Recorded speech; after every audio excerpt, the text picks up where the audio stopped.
তেল, গ্যাস, নানা মূল্যবান খনিজে ভরা বিশ্বের বৃহত্তম দ্বীপটি কিনে নিতে উঠে পড়ে লেগেছেন আমেরিকান প্রেসিডেন্ট ডোনাল্ড ট্রাম্প। দ্বিতীয় বিশ্বযুদ্ধের পরপর 1946 সালেই অবশ্য আমেরিকা গ্রিনল্যান্ড কিনে নেওয়ার বাসনা প্রকাশ করেছিল। উদ্দেশ্য ছিল সোভিয়েত ইউনিয়নের সঙ্গে শীতল যুদ্ধ লাগলে গ্রিনল্যান্ডকে রক্ষা প্রাচীর হিসেবে ব্যবহার করা।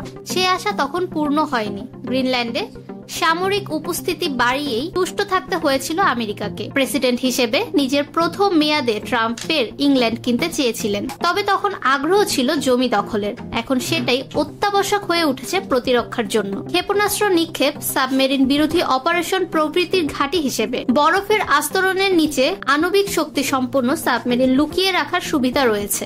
তাই অনেক বছর থেকেই গ্রিনল্যান্ডকে ব্যবহার করছে আমেরিকা। সরাসরি মালিকানা না থাকলেও গ্রিনল্যান্ডে আমেরিকার উপস্থিতি ও প্রতিপত্তি যথেষ্ট। ট্রাম্পের দাবি, রাশিয়া আর চীনের সামরিক বাহিনী একযোগে উত্তর মেরু অঞ্চলে তাদের উপস্থিতি বাড়াচ্ছে। আমেরিকার অধীনে থাকলে গ্রিনল্যান্ড বেশি সুরক্ষিত থাকবে। অষ্টাদশ শতকে ডেনমার্ক নিজের উপনিবেশে পরিণত করেছিল গ্রিনল্যান্ডকে, যদিও 1979-তে তাকে স্বায়ত্তশাসিত অঞ্চলের স্বীকৃতি দিয়েছে। এই মুহূর্তে কেবল আমেরিকা নয়, গ্রিনল্যান্ডের উপর দখল বাড়াতে আগ্রহ দেখাচ্ছে অনেকগুলো দেশ। রাশিয়া, চীন, অস্ট্রেলিয়া, এমনকি ইউরোপিয়ান ইউনিয়নও। ফ্রান্স, জার্মানির মতো ইউরোপের বৃহৎ দেশগুলো চায় না যে গ্রিনল্যান্ড আমেরিকার হাতে চলে আসুক, তাই তারা ডেনমার্কের পাশে দাঁড়িয়েছে। রাশিয়া এবং চীন তাদের দূরপাল্লার ক্ষেপণাস্ত্রগুলোকে আরো উন্নত করেছে, যেগুলোর গতিমুখ আমেরিকার দিকে। ফলে উত্তর মেরু অঞ্চল বিশ্বের সংঘাতের নতুন কেন্দ্র হয়ে উঠতে পারে।